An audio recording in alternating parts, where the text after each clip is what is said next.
I was born in a poor section of Miami, Florida called Liberty City. I was born in an abandoned building on a floor with a twin brother. And when we were 6 weeks of age, we were adopted. And when I was in the 5th grade, I was identified as EMR, labeled educable, mentally retarded, put back from the 5th grade into the 4th grade.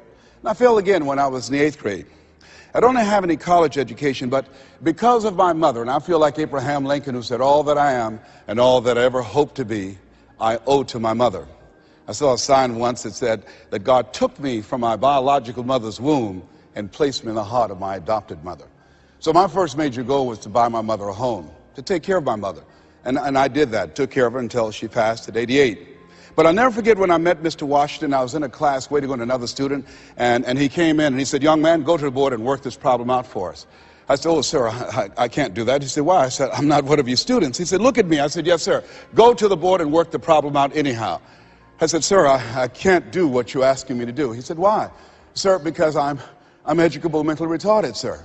And as the students erupted in laughter, he came from behind his desk, he looked at me and he said, "Don't you ever say that again. Someone's opinion of you does not have to become your reality." And that was a turning point in my life. On one hand, I was humiliated. But on the other hand, I was liberated. Because he looked at me with the eyes of Goethe, who said, "Look at a man the way that he is. He only becomes worse. But look at him as if he were what he could be. Then he becomes what he should be." I've found that most people fail in life, not because they aim too high and miss. Most people fail in life because they aim too low and hit. And many don't aim at all.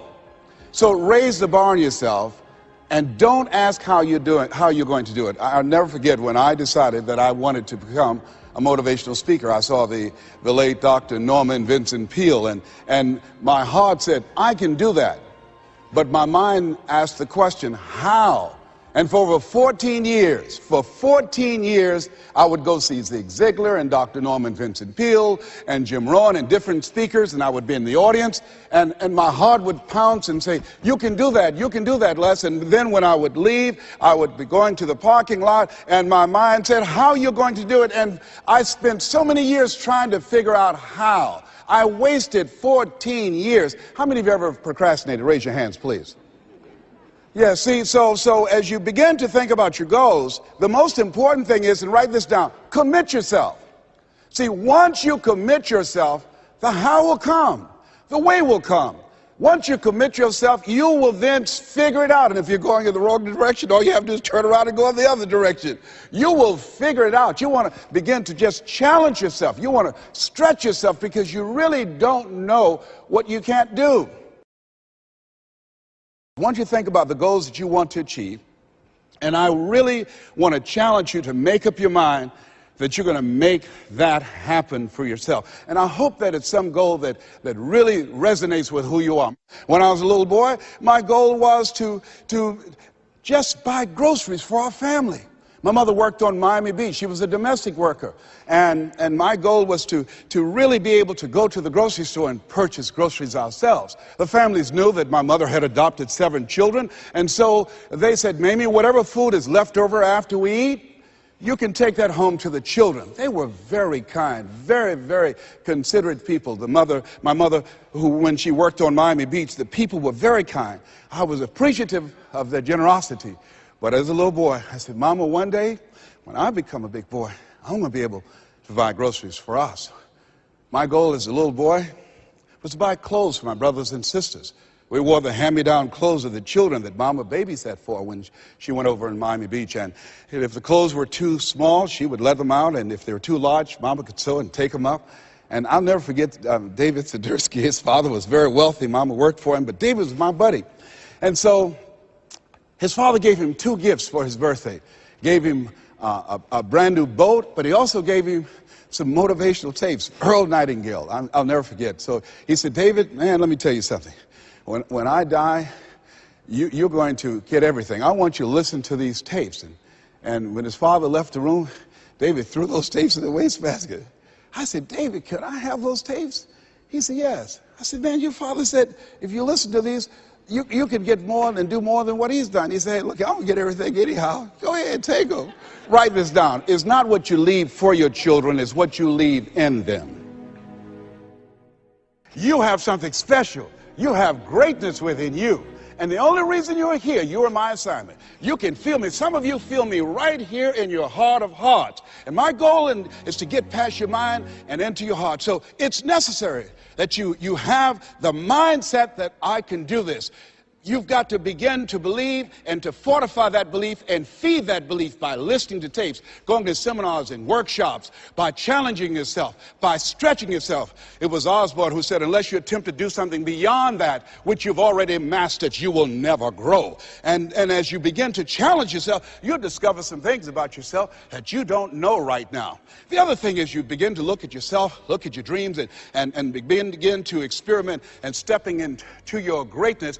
One of the things that's very important, whatever goals and dreams that you have, make your move before you're ready.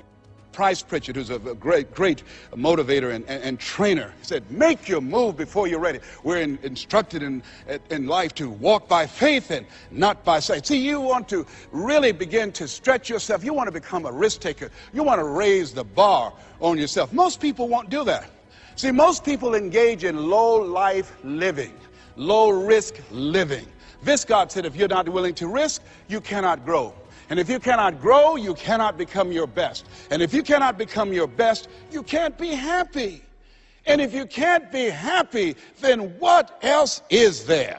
I like what Helen Keller said, life is short and unpredictable. Eat the dessert first. And so you want to begin to take some chances. You want to begin to challenge yourself and make it okay to fail and learn from your failures. Don't allow fear of failure and the allure, the attractiveness of playing it safe in life to draw you in. You can't get out of life alive. You've got to die to leave here. Other thing is you look at yourself and look at your dreams. Detoxify your life. Write that down. See, I think that most people never achieve their true goals in life because they're surrounded with too many toxic, negative, energy-draining people. You've got to look at the people in your life and ask yourself the question, what is this relationship doing to me? How is it impacting my life? Am I a better person? Sidney Poitier wrote a book called The Measure of a Man. In there he said, when you go for a walk with someone, something happens unconsciously. It's not spoken. Either you adjust to their pace or they adjust to your pace. Whose pace have you adjusted to? See, you want to surround yourself. My daughter, Ona Brown, who's a speaker and coach, she says, call forth your team, but make sure these are people that you can learn from. It's possible you can live your dream. It's necessary that you have the mindset that I'm going to do this. But you've got to take ownership. You've got to decide, hey, I'm going to do this. You've got to take responsibility for your life. George Bernard Shaw said the people that make it in this life, they look around for the circumstances that they want, and if they can't find them, they create them.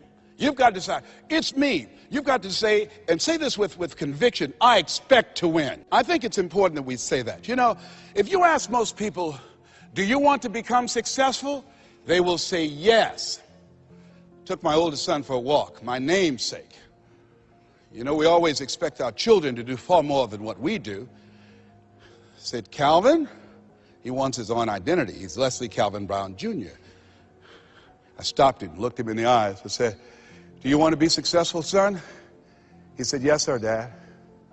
Very good. Let's walk, son. Walk further. Stopped him again. I said, Calvin, look me in the eyes, son. Yes, sir, Dad. Do you expect to be successful, son?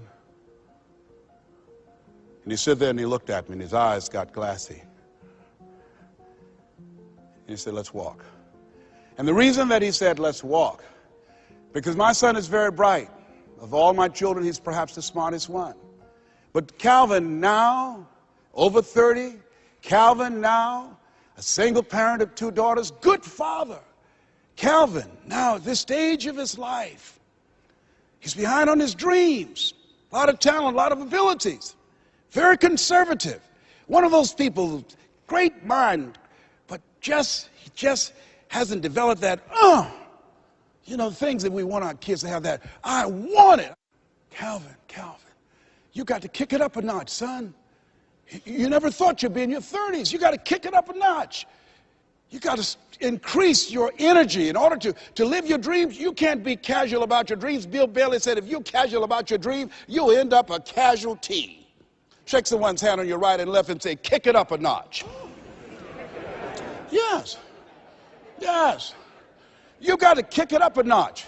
What is it you bring? And whatever you bring, you've got to kick it up a notch. What is your signature as you look at where you want to go and what it is you want to do? As you look at your product or your services, repeat out to me, please, provide more service than you get paid for.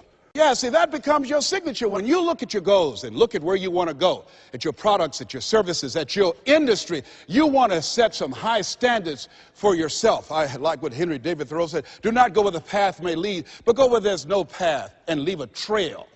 How is it that your industry will be done differently 5 years from now, 10 years from now?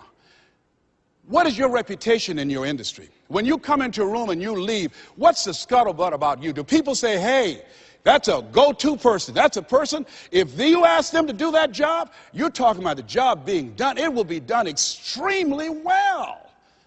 Are you known for that person to believe that I could do this? It was hard. Never forget, my son said, Daddy, are you going to die? Why are you asking me that? You're not going out much. You're not the bubbly personality that I know you to be. You're not talking much. You're spending a lot of time in the room by yourself, Dad. Are you going to surrender? Are you giving up? Are you going to let that doctor's opinion become your reality?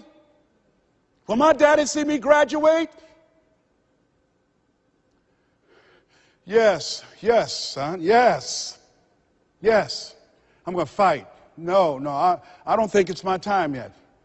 I'm going to see you graduate, but more than that, I've got some other things that I'm going to do with my life. And I thank you for asking me that. But I must tell you that I'm scared. I'm scared.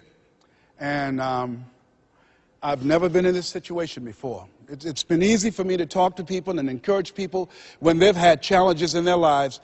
But it's me. And I don't feel less than a man in admitting this to you. Yes, I'm scared. And I need some help. Repeat after me, please. Ask for help. Not because you're weak, but because you want to remain strong. And ask for help. And don't stop until you get it. Yes. See, life is hard. And there are some moments in life when you're going to need some help. You're going to need somebody to speak to you. You're going to need somebody to say something to you. I have a friend of mine, Willie Jolly, who's a motivational speaker. He said, a setback is a setup for a comeback. I had to listen to Willie's tapes. I have another friend, Kevin Brace, who's a speaker. He said, Les, come on, man, you can do this. You can make this happen. You can hit a home run. It's a done deal. You are Les Brown. That cancer's got to get out of your body. I said, talk to me, Kevin. Talk to me. That's what I need to hear. I needed to hear those words. I don't care who you are. Many people won't allow themselves to ask for help because of pride. Pride cometh before a fall. Because of ego. Ego means edging God out. No, ask for help. Not because you're weak, but because you want to remain strong. And ask for help and don't stop until you get it. I'm here because a lot of people helped me. I'm here because a lot of people believed in me at a time when I was struggling to believe in myself. The other thing is, let us say together, it's worth it. Yeah, see, I think, and write this down, you got to find 5 reasons that will make it worth it for you. 5 reasons. What will make it worth it for you? Mine was, I want to take care of my mother. Mine was, I want to do something with my life. What will make it worth it for you? Mine is, I want to leave a legacy. Mine is, I refuse to die an unlived life. What will make it worth it for you? Repeat after me, please. You got to be hungry. No one could have convinced me that I would be doing what I'm doing right now. You know, the easiest thing I do every year is go into a sales organization and dramatically increase their sales, or go into a prison and enable prisoners to see themselves differently and teach them the methods and techniques of how to plug into the system, or motivate young people to begin to see how they can have a vision of themselves in the future and fit. That's the easiest thing I do, or train a speaker to help them to leverage their experience as a speaker and say, look, speaking is a projection of who you are, not who you think you ought to be. and come with power from a platform. That's the easiest thing I've ever done. Let me share with you the most difficult thing I've ever done. The most difficult thing I've ever done was to believe that I can do what I'm now doing. No one could have convinced me, just given my circumstances. I earn millions of dollars every year. No one could have convinced me. If both my parents came up here right now, I would not know either one. No one could have convinced me, being labeled educable, mentally retarded, born in an abandoned building on the floor in Liberty City, poor section of Miami, Florida, failing twice in school, no college training, never worked for a major corporation. I did not know I can do what I'm doing right now. Never forget Mike Williams, my mentor. I think a lot of people fail in life because of the fact that they need some mentoring, they need some coaching.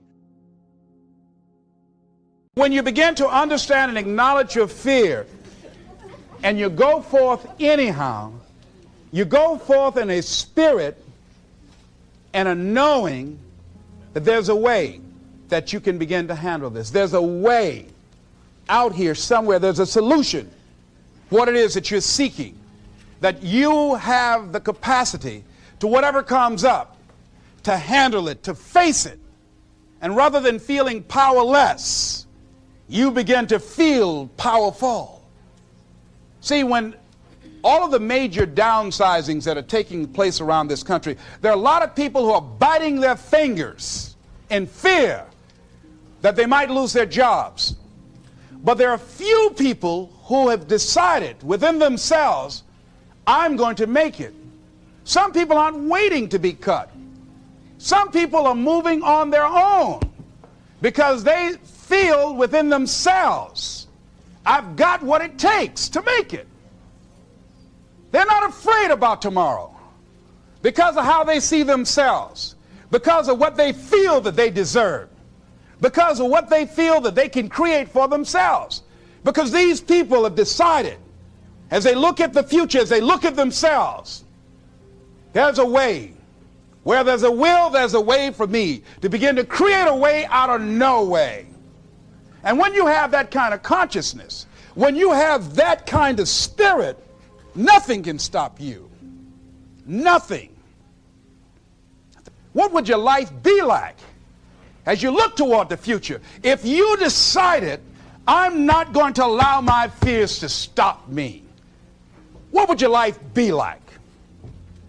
What would your future be like if you decided to want that which you desire so strongly that it prepares you past your fears, that you experience the fear, as the one book says, feel the fear and do it anyway? What would your life be like? And I'm saying to you that all of us who have been entombed by fear have the capacity to resurrect ourselves. Is it easy? No. It's not easy. Can I do it? Yes. What's one of the ways to get started? Some of us need somebody to hold our hands. Sometimes we need somebody to help us out. Be willing to say, I don't know. Be willing to reach out. Be willing to get some assistance to take you to the next level. One great athlete, you never expect boxers to make profound statements. I think it was Joe Frazier who said this one. He says, all of us are like the blind man at some point in our lives standing on the corner, waiting for somebody to lead us across. See, all of us at some point in our lives need some help, need someone to reach out to us, to throw out the lifeline, to help us go across some treacherous waters that we couldn't navigate by ourselves. None of us do it by ourselves. All of us at some point of our lives. We need that kind of help. We need that kind of assistance because we grow from the people we have in our lives that can enrich our lives personally, professionally, spiritually, and all the dimensions of our lives.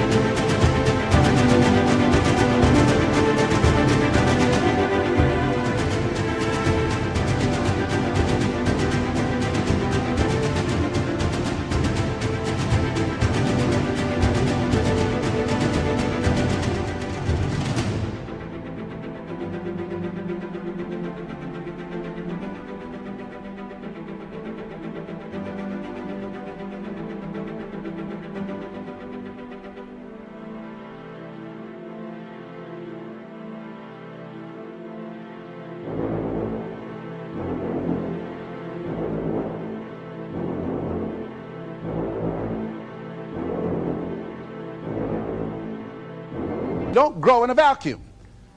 So as you look at yourself, what are the fears you have that maybe you need some help in strengthening yourself in that area? As you assess your strengths and your weaknesses, as you begin to approve yourself and your passions and your dreams and your goals and the things that you want, if you decide to experience all of your true potential, as you decide to manifest all of your greatness, as you decide, wait a minute, what else is available to me out here if I decided to experience the fear of rejection, the fear of no, the fear of failure, the fear of standing by myself? What else is available? Of taking a chance, a fear of losing it all. What else is available to me that will bring some extra meaning and value? The fear of people not liking me. You know how many people do things they don't want to do because they want everybody to like them? Everybody's not going to like you. Excuse me, special announcement. Everybody's not going to like you. No, it's just not that kind of world. But you know, there are a lot of people who won't take positions on issues, who won't take a stand for things they believe in, who won't speak up for themselves because they don't want to make anybody mad. Oh, it was Bill Cosby. He said, I don't know what the secret of success is. He said, but here's what I know what the secret of failure is. He said, trying to please everyone.